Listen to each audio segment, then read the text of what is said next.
Alrighty then. This morning,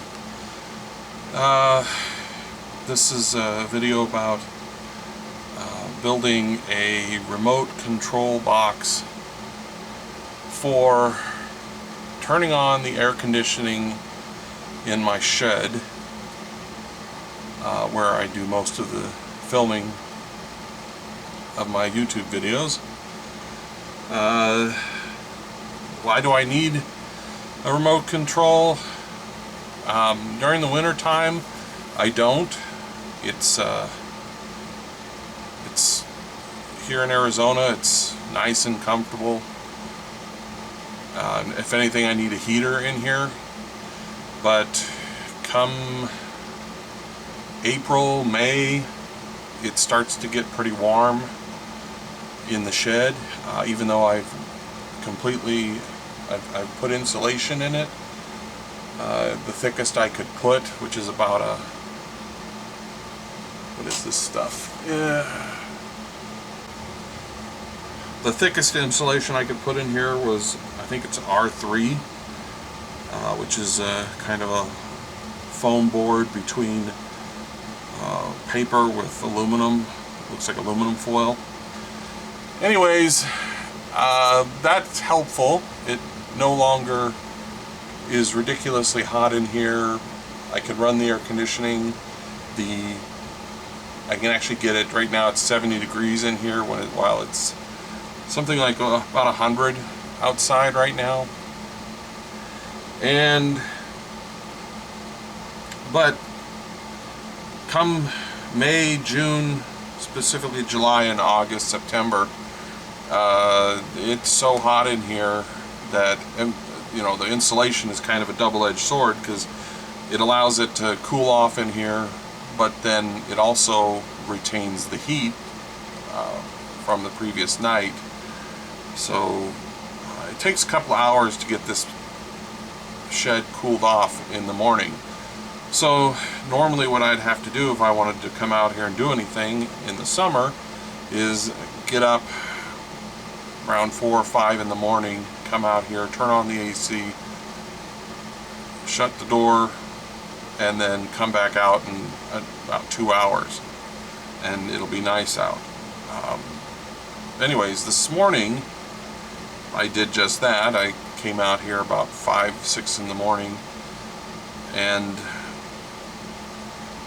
last night I started working on this and finished it this morning just about half an hour ago. It's 11 o'clock now. So let's look at this real quick, and then I will have a portion of the video that'll show the basics of how this circuit works. So what we have here are 2 relays. One is a small 12-volt relay, the output of which can handle maybe 5, 6, 7 amps. And then we have this much larger relay which is also 12 volts, but it can handle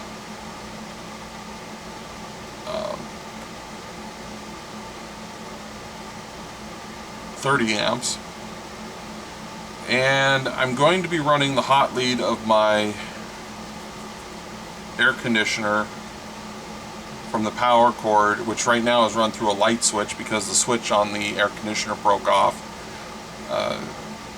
I'm going to run it through these 2 connections, and then right here we have 2 connections which are going to go to a wire going through conduit. I ran some Cat 5 wire from my house to the shed in order to get a half duplex network connection, a phone line, and that left me with two wires left over, and I decided to use that to make this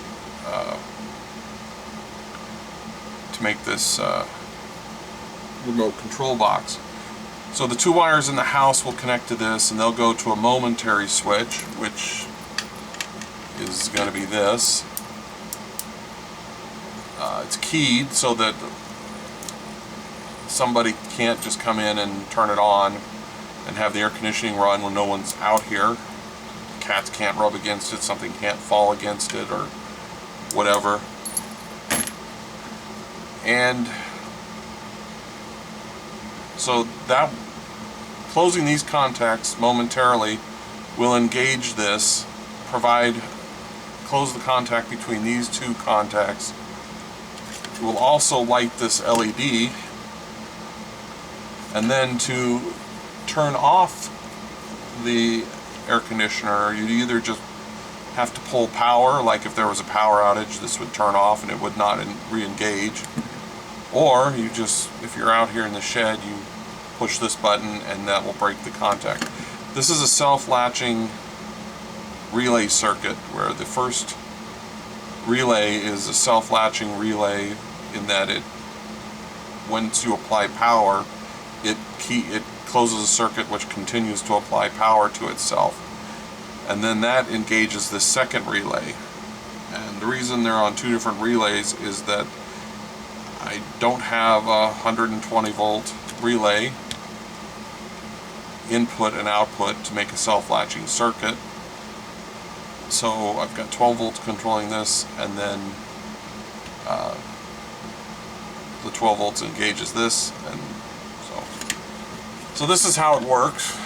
First we'll give it 12 volts external, and then we will short these two, and it turns on, and the light indicates that this is powered. And then to disengage it, just do that.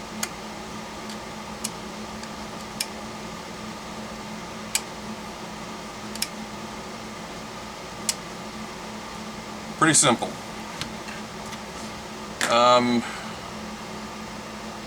Towards the end of the video, after I have this hooked up and we can see it in operation, I will have a short bit with the schematic, an animated schematic of how this works. So the next thing will be to hook it up. Okay.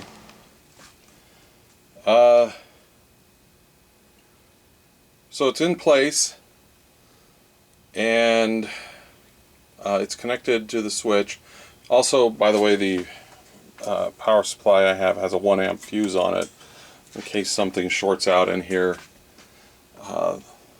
it won't turn on the air conditioning unit when I'm not around. So you can turn it on with the switch, or you can turn it on with a momentary switch.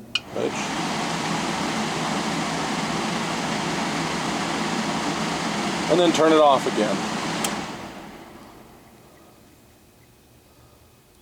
And the wiring I've used is 15 or 14 gauge wire, which is the same or a higher grade wire than what the air conditioner cord is.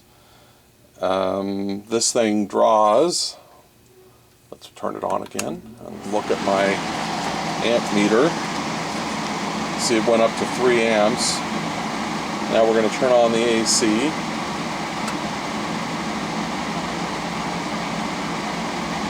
And she pulls,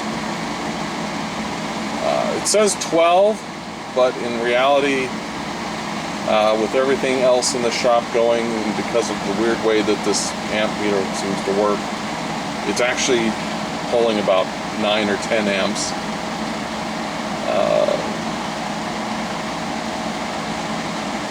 I mean, that's it. It works. Don't do this at home.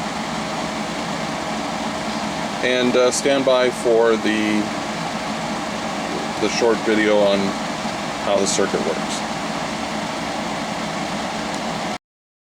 Okay, This is the schematic here.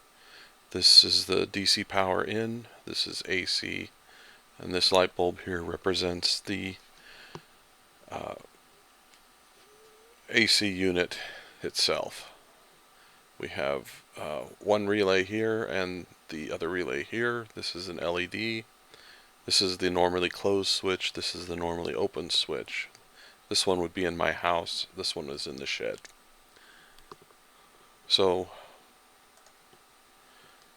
the way this works is we just give this momentary power and it turns everything on. It enables this relay, which triggers this relay, turns on this LED and the lamp. To disconnect power, we just momentarily hit that switch and it turns off.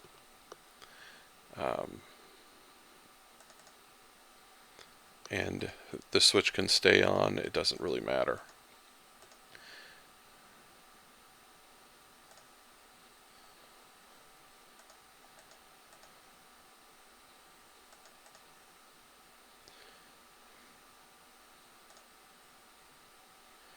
And there it is.